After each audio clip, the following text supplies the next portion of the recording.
नमस्ते बच्चों, my self Jaiswal sir. हम पढ़ रहे हैं class 10th social science contemporary India part 2 geography resources and development. Now we are at question number 3 of text book questions. Explain land use pattern in India and why has the land under forest not increased much since 1960 to 61?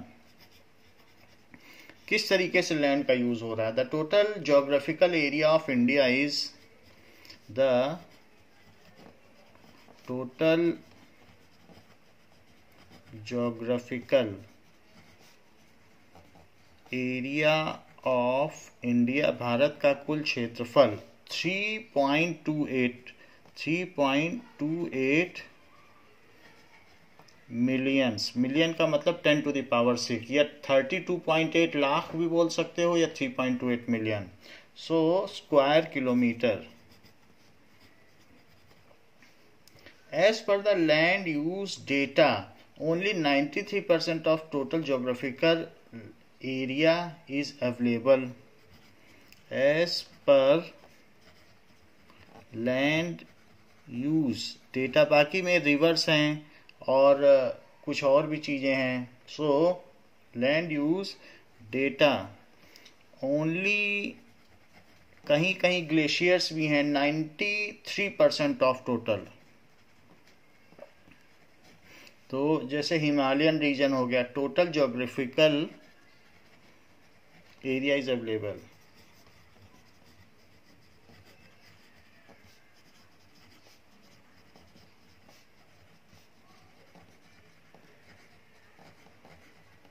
Now, of this 43.4% is the net sown area.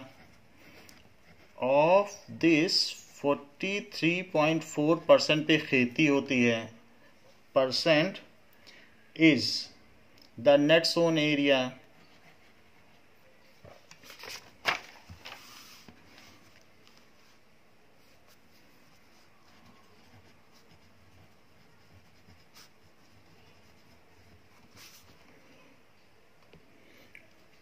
तो total हमारे पास 93% है।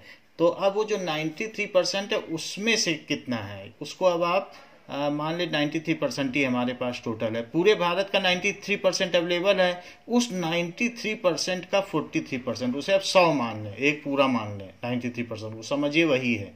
और उसका 43.4% is the net sown area. Forest cover is 22.6%। Forest cover, मान लीजिए आपको किसी एक पिज्जा का 1/4 मिला, अब वही आपका 100% है। अब उसमें आप किसी को कुछ दो, किसी को कुछ दो, तो उसी तरीके से हमारी टोटल इंडिया का 93% हमारे पास लैंड का कवर है, उसी को अब हम पूरा मान के उसके फर्दर परसेंटेज निकाल रहे हैं। So forest cover is 22.6%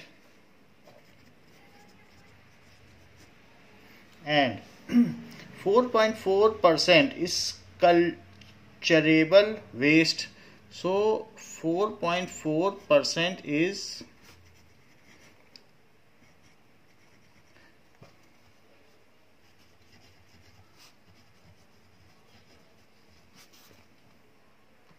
that means it has not been cultivated.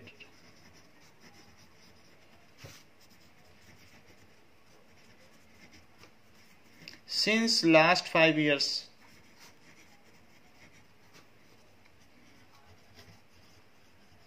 तो उसका जो मालिक है उसने उस पर कभी खेती नहीं की। And 7.03% is current fallow. 7.03% is current fallow. So that means current fallow का मतलब है since last 1 year nothing has been cultivated on it. So current fallow since last 1 year nothing has been, उसमें 5 साल तक कुछ नहीं किया गया, अब इसमें 1 साल तक कुछ नहीं किया गया, सो 1 से 5 साल कह सकते हैं। Nothing has been cultivated. So अगर आपके में एक होता है नेट सोन एरिया, अगर उसमें फसल अभी हो रही है तो वो अभी नेट सोन एरिया है। मान लीजिए ये अभी प्रेजेंट है, तो प्रेजेंट में अगर उस पर फसल उग रही है तो it is net sown area. और अगर यहाँ से पीछे के 1 ईयर तक से लेकर 5 ईयर तक, सो ये 1 ईयर है, ये 5 ईयर है, इसको कहेंगे करंट फैलो। अगर इस पे नो क्रॉप, कुछ भी क्रॉप नहीं की गई है, तो इसको करंट फैलो कहेंगे। और अगर कल्चरेबल वेस्ट 5 साल के और आगे चले जाओ तो उसके आगे 6 ईयर्स 7 ईयर्स, तो इसमें अगर आप जाएंगे तो उसको कह देंगे कल्चरेबल वेस्ट।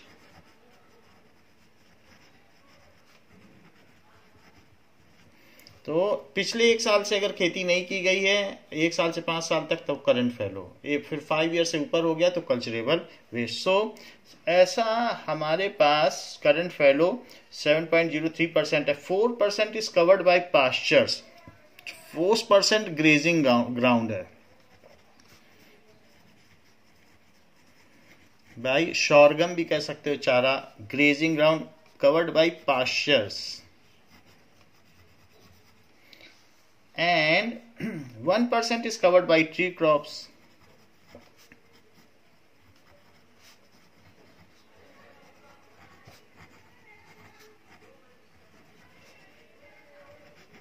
So ये टोटल लैंड का डिस्क्रिप्शन है। The land under forest has increased over the years. The land under forest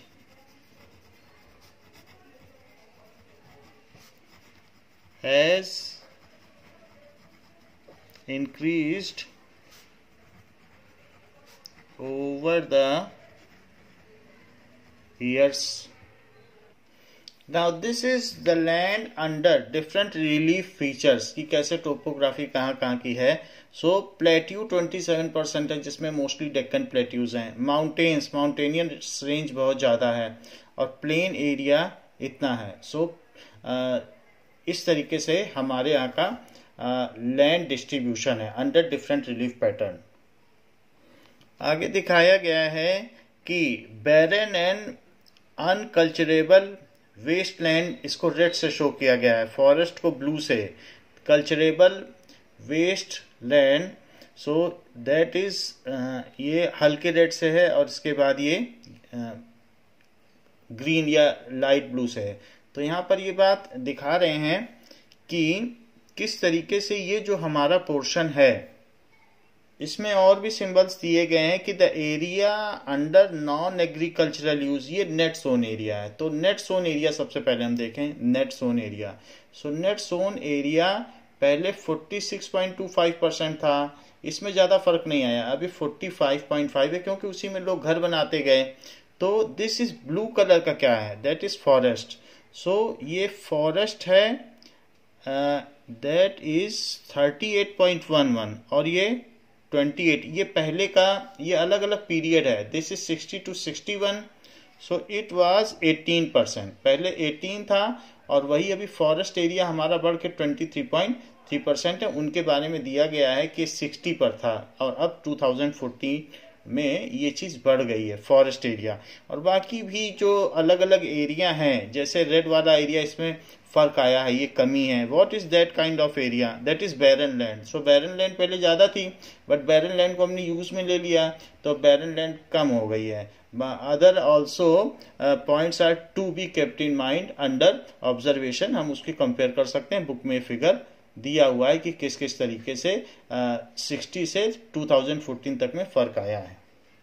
now there are various types of soil layer. So top soil है, that is super soil layer होती है। फिर उसके बाद की जो लेयर होती है, सो वो सब सॉइल होती है, जिसमें रॉक्स भी होती हैं, सैंडी। फिर सब स्ट्रेटम, डिफरेंट स्ट्रेटा हैं, तो और नीचे चले जाओगे तो सब स्ट्रेटम है। वेदर्ड पेरेंट रॉक, रॉक्स हैं लेकिन टूटी हुई है, और सबसे नीचे अनवेदर्ड, वो रॉक ही रॉक है, और ये वेदर्ड है, टूटी हुई रॉक है। फिर यहाँ मिट्टी और सॉइल मिक्स है। तो इस तरीके से जो कंपोजिशन है ये सॉइल प्रोफाइल कहा जाता है, टॉप से बॉटम की ओर इस तरीके से सॉइल प्रोफाइल दिया गया है। बुक में दिया गया है कि जो फॉरेस्ट सॉइल है या माउंटेनियस सॉइल, फिर alluvial soil, red and yellow soil, black soil, laterite soil and arid soil. तो हम रीजन से जान सकते हैं कि एरिड सॉइल डेजर्ट सॉइल को कहते हैं, तो ये राजस्थानी एरिया में पाई जाएगी। And this is alluvial soil, this is mountainous soil. और ये जो इस तरीके का दिया गया है रेड एंड येलो सॉइल, जब पानी डाल दो तो येलो हो जाती है, हाइड्रेटेड फॉर्म इसकी येलो है, अदरवाइज ये रेड है। सो ये जो है यहाँ काली मिट्टी पाई जाती है सौराष्ट्र में, मालवा में, एमपी में और महाराष्ट्र के रीजन में। सो इस तरीके से हम इस रीजन को देखकर, इस मैप को देखकर पता लगा सकते हैं कि सॉइल का क्या पैटर्न इंडिया में पाया जाता है। So this is given in book. Book में यह भी दिया गया है कि गुल्ली किस तरीके से बनती है। तो अगर कहीं पर इस तरीके से वाटर एलुवियल सॉइल में से निकल कर चला जाता है, ड्रेनेज होता है, तो अपने साथ मिट्टी बहा ले जाता है। सो ये गुल्ली है, एंड इस तरीके की लैंड को बैड लैंड कहा जाएगा या rewind, it is unfit for cultivation. जो पोर्शन वाटर बॉडीज के पास में होता है वो धीरे धीरे पानी में गिरता जाता है, और इस तरीके से भी सॉइल इरोजन देखा जा सकता है। Here in this figure, it has been shown how the persons are confused about resources management. The management team and other surveying team, how they are confused, and all these confusion ultimately hampers to community. They do not know what to do. Now we have seen the land under forest has increased over the years, जो कि पहले 18% थी वो 23% हो गई है। The pattern of net sown area varies greatly from one state to another, कि वहाँ की मिट्टी कैसे, उसके हिसाब से वहाँ नेट सोन एरिया है। जैसे एमपी में फॉरेस्ट ज़्यादा है, जबकि यूपी में नेट सोन एरिया ज़्यादा है। So the pattern of net sown area varies greatly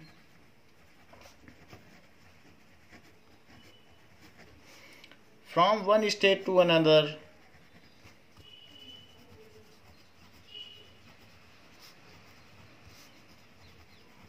Haryana और पंजाब का जो सिंध प्रदेश है वहाँ पर नेट सोन एरिया ज़्यादा है। Forest area in the country is far lower than the desired 33%। तो 33% होना चाहिए था, अभी 23% ही है।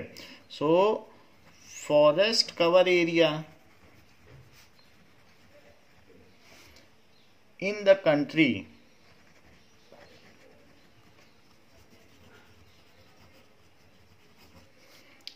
is far lower than the desired 33%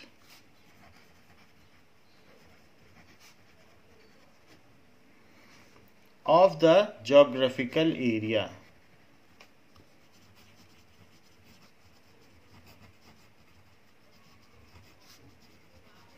इतना होना चाहिए, but we are not having that much. For healthy environment ऐसा होना चाहिए।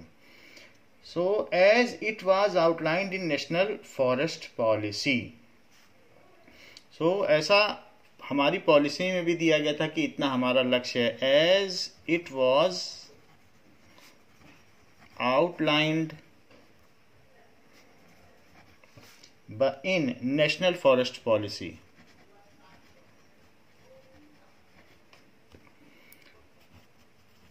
बट हमने उसको 18% से 23 तक ला दिया है। फॉरेस्ट पॉलिसी अभी और आगे बढ़ाने की ज़रूरत है। 1962 की पॉलिसी में ये बात कही गई थी, 1952 की फॉरेस्ट एरिया हमें बढ़ाना है 33% तक। The percentage of forest cover is needed to be increased for maintenance of ecological balance. The percentage of forest cover is needed to be balanced it is needed to be increased for maintenance of ecological balance, जिससे कि पर्यावरणीय संतुलन बना रह सके. Maintenance of ecological balance.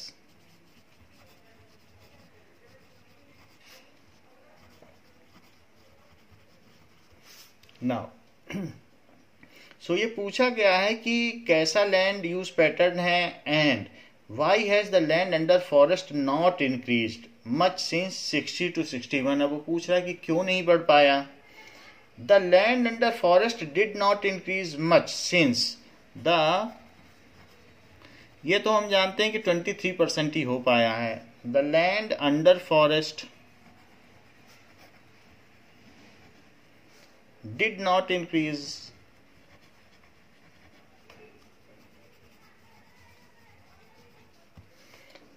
much since, तो 60-61 का भी हमने मैप देखा पाई चार्ट और फिर 2014 का भी देखा.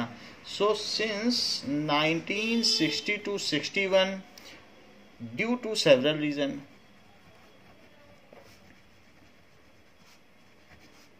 देखें तो सिर्फ 4% ही बढ़ा है, जो कि ज़्यादा नहीं है. So due to several reasons ये नहीं बढ़ पाया. The improper use of land which has caused degradation of available land area and made conservation of forest difficult. अगर हम जो इनफर्टाइल लैंड है उसका ठीक से यूज करते तो हम फर्टाइल कल्टीवेबल लैंड को फॉरेस्ट में बदल देते, लेकिन हमने इनफर्टाइल लैंड का ठीक से यूज ही नहीं किया, तो इस वजह से हम फॉरेस्ट का एरिया बढ़ा नहीं पाए. क्योंकि क्रॉप यील्ड तो हम कम नहीं कर सकते हैं और नेट सोन एरिया भी कम नहीं कर सकते, तो इनफर्टाइल को फर्टाइल में कन्वर्ट कर देते तो ये बात बन जाती. The improper use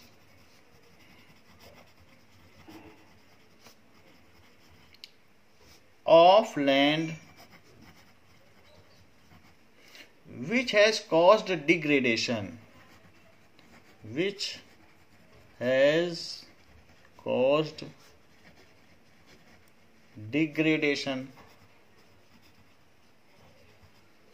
of the available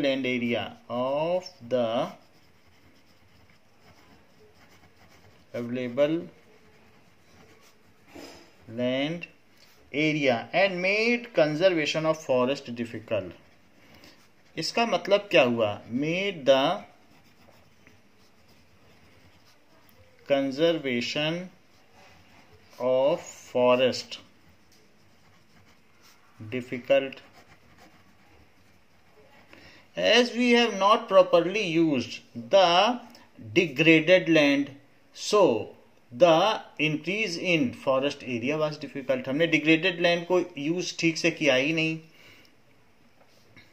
The ever increase illegal cutting of trees and forest cover to meet the needs of increasing population. The ever increasing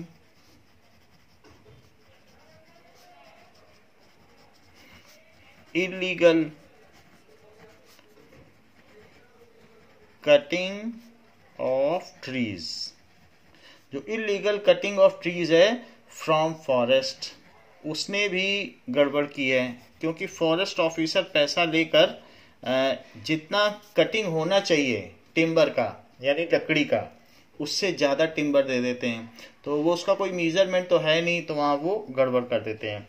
large scale development projects, industrialization और urbanization have reduce the forest cover to a great extent. ये भी एक important reason है. Large scale development projects,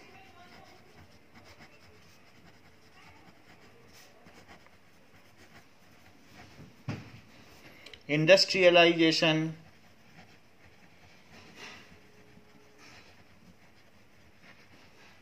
and urbanization, जो शहरीकरण हो रहा है, urbanisation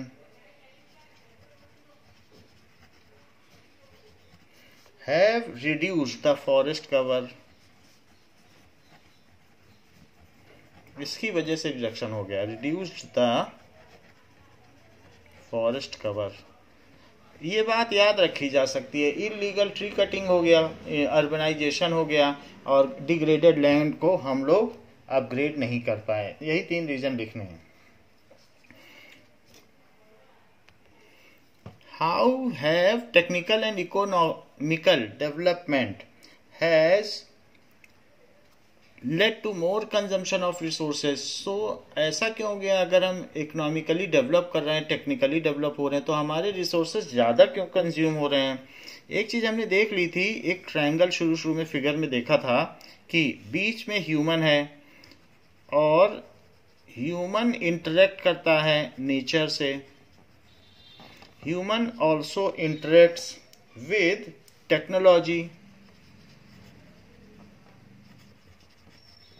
and it makes institutions, उस इंस्टीट्यूशन भी बनाएगा कि उस टेक्नोलॉजी को वो यूज़ कर सके। टेक्नोलॉजी आती है, फिर उसी टेक्नोलॉजी के बेसिस पर कुछ इंस्टीट्यूशंस बनाए जाते हैं।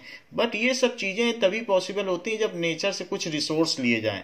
तो नेचर से रिसोर्स लेके ही टेक्नोलॉजी उसी पे बेस्ड होती है कि नेचर को किस तरीके से हम ज़्यादा से ज़्यादा यूटिलाइज कर सकें, और उसी से इंस्टीट्यूशन बन जाते हैं। इंस्टीट्यूशन का मतलब रेलवे लाइंस या कुछ भी, जो भी रनवे बनते हैं एयरक्राफ्ट के लिए, वो इंस्टीट्यूशंस हैं, डिफरेंट ऑर्गेनाइजेशंस। तो टेक्नोलॉजी के बेस पर बनते हैं, बट एक्सप्लॉइटेशन इसी का होता है। So process of transformation of things, the process, it is interdependent triangle इसको कहा जाता है। The process of transformation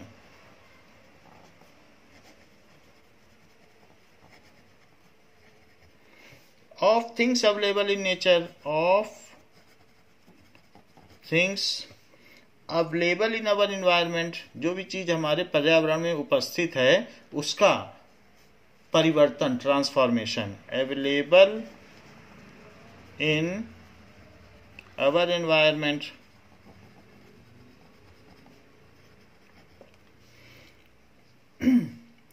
now involves an interdependent relationship, involves an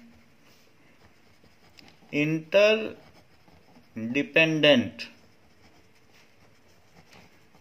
relationship।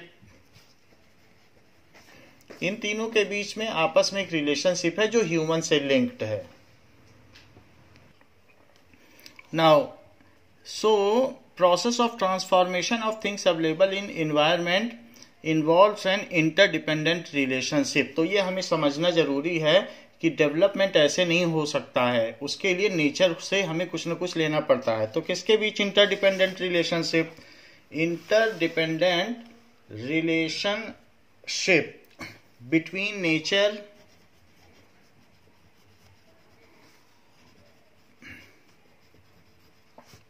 Technology and institution.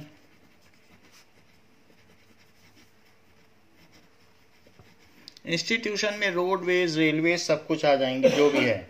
Human being interact with nature through technology, human being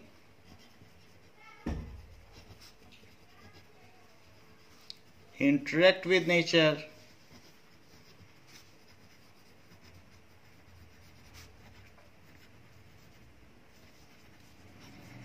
through technology। So we can take more and more things with using technology। With technology only we can use do mining and quarrying, जो भी करते हैं so वो सब कर पाते हैं। and create institution,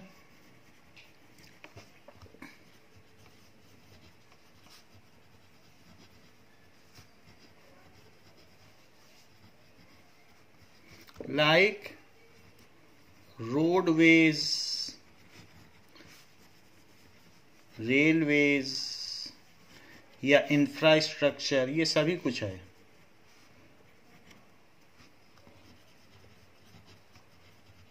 so create institutions to accelerate economic development.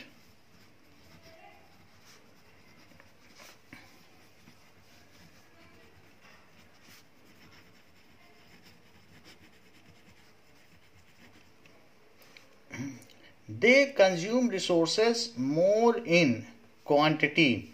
This causes depletion of resources.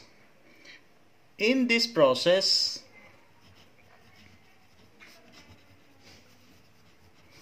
they consume resources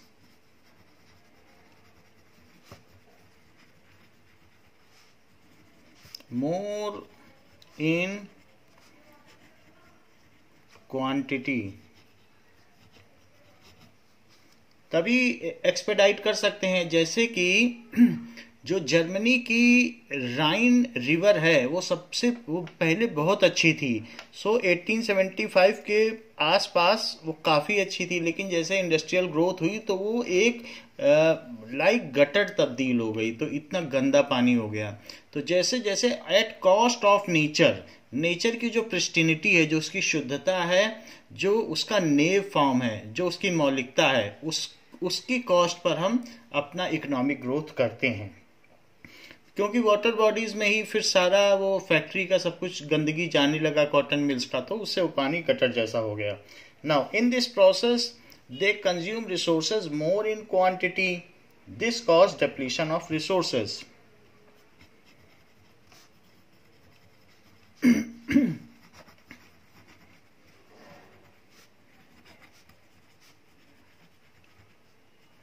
अगर आप जेम्स वाट ने रेलवेज बनाया तो फॉरेस्ट का डिफॉरेस्टेशन बड़ी तेजी से हुआ, क्योंकि रेल की पटरियां बननी थी। तो इस तरीके से इंस्टीट्यूशन को बनाने के लिए टेक्नोलॉजी जेम्स वाट की थी, इंस्टीट्यूशन रेलवेज है, और नेचर को काट दिया गया। सो इस तरीके से चीजें डिप्लीट हुई। Now activity based question number 3 इसमें ठीक है। Imagine if oil supplies get exhausted, जितना भी फॉसिल फ्यूल है ये सब अगर एग्जॉस्ट हो जाए, then how will this affect our life style. तो क्या चेंज आएगा हमारी लाइफ स्टाइल में। There would be no electricity which has become a primary necessity. There would B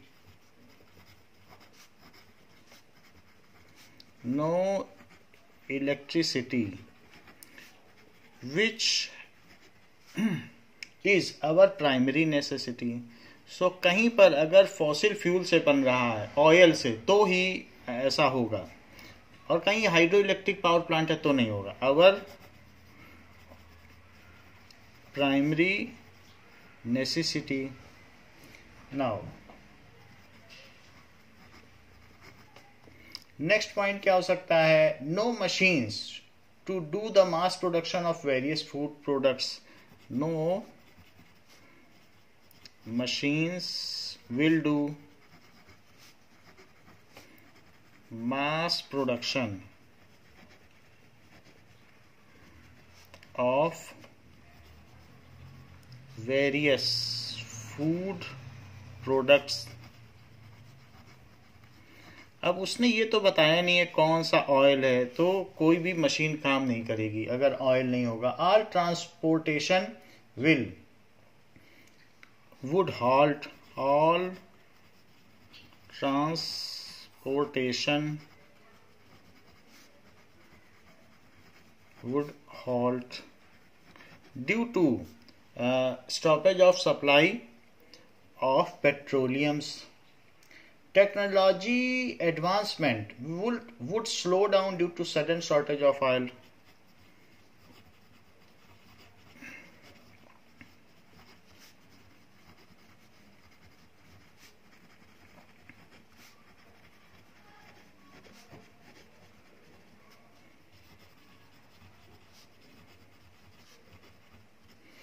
Due to shortage of oil,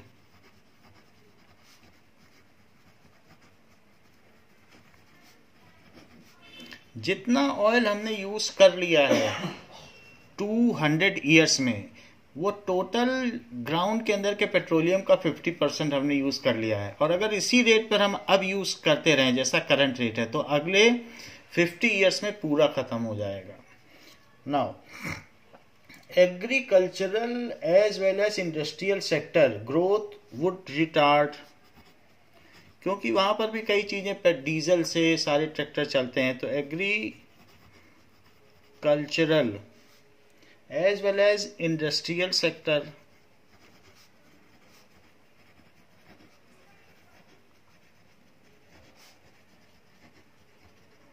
growth will retard, वो भी रुक जाएगी, would retard. जब कोई चीज अज्यूम की जाती कि ऐसा हो जाएगा तो वुड लगाएंगे। If so food supply would drop,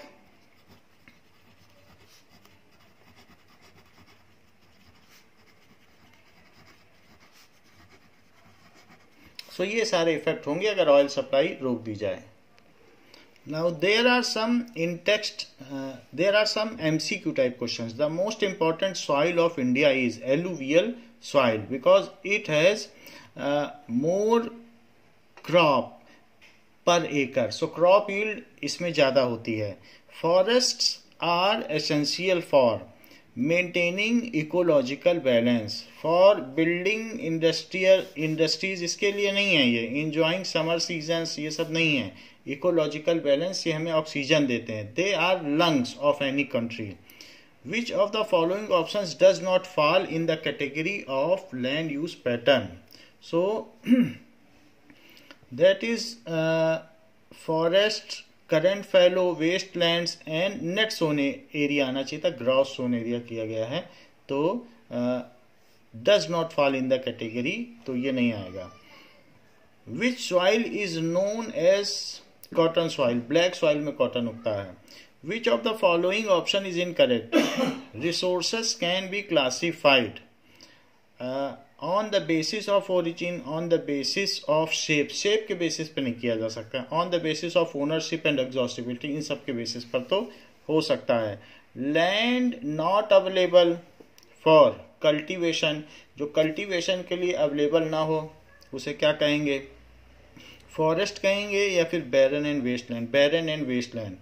the oceanic area up to 12 nautical miles, हमने आपको बताया था कि 1 नॉटिकल माइल किसी पॉइंट के चारों तरफ, एक पॉइंट लगा दो उसके चारों तरफ 1872 किलोमीटर को 1 नॉटिकल माइल कहते हैं. रेडियस, रेडियल एरिया, किसी पॉइंट, कोई एक आइलैंड है उसके चारों तरफ का जो एरिया है, तो 12 नॉटिकल माइल ऐसे लिया जाए. 1872 में तो 1 नॉटिकल माइल है, उतना एरिया उसको मिलता है हर एक कंट्री को, अपने जो भी लैंड है, ज्योग्राफिकल लैंड के एडजेसेंट सी का.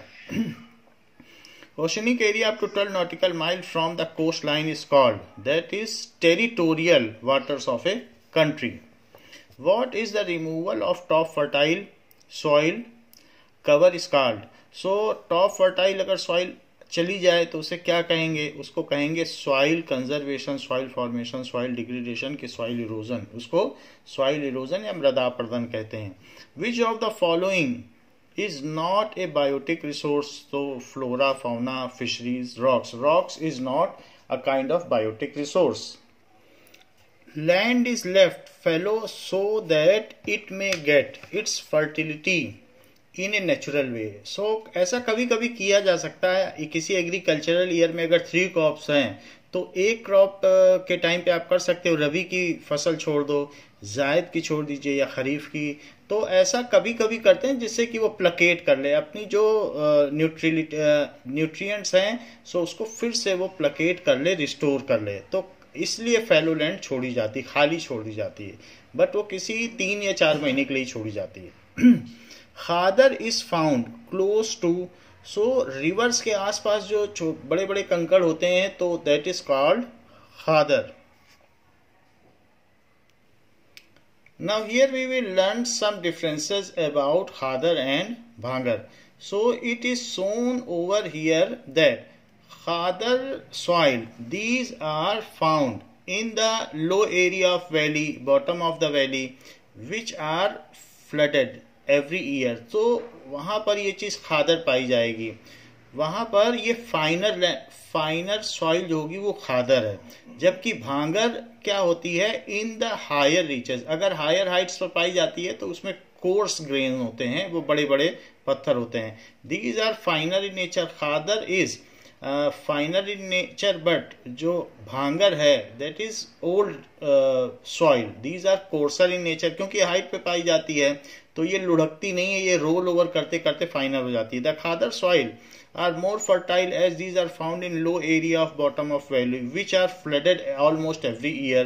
and these soils are less fertile because they are found on higher reach and about 30 metre of the flood level. तो 30 मीटर तो बहुत ऊंचा है, तो इसलिए ये रोल ओवर ना करने की वजह से जो भांगर है वो कोर्स होती है। Both are alluvial soil but it is finer and it is coarse, so it is at higher height. You can see it is at mountains या higher heights पर पाई जाती है, तो इस वजह से ये डाउन द वैली पाई जाती है। So it is course, leaving these stones और ग्रेवल्स को छोड़ दें तो नीचे का जो है वो फाइनर है, जबकि ये हायर हाइट पर है और ये कोर्स होता है। Now khadar is found close to coast line, समुद्र के तट के पास, फॉरेस्ट के पास, माउंटेन्स के पास या फिर रिवर्स। रिवर्स के पास है, बस 30 मीटर ऊपर है तो रिवर्स वो, और जो बिल्कुल रियर के साथ साथ है या वैली के आसपास है फिर वो भांगर हो जाएगी। दैट इज जो खादर है ये फाइन है तो ये क्लोज टू रिवर है, और भांगर 30 मीटर ऊपर है। तो भांगर 30 मीटर ऊपर है और खादर फाइन रिवर्स, फाइन सॉइल है, फाइन एलुवियल सॉइल है, तो ये रिवर के पास है। और भांगर जो है that is coarse alluvial soil है। What is the total geographical area of India? That is 2.38 million square kilometre. What is black soil is also known as, so इसे रेगूर सॉइल भी कहते हैं। Red soil looks yellow when it is in hydrated form, जब इसमें water आ जाएगा तो ये yellow दिखती है। What type of soil bhangar is? तो भांगर किस तरीके की सॉइल है? Now it is less fertile, इसमें ग्रेवल्स ज्यादा होते हैं तो ये लेस फर्टाइल होती है। Which type of soil has a good capacity to hold moisture? So black soil में मॉइस्चर ज्यादा रह सकता है, ये नई बात है। टेरेस कल्टीवेशन, सीढ़ी नुमा खेती जो की जाती है, is helpful in controlling soil erosion, क्योंकि ये कंटूर के क्रॉस में हम टेरेस बनाते हैं तो ये पानी के साथ मिट्टी को बहने नहीं देती है।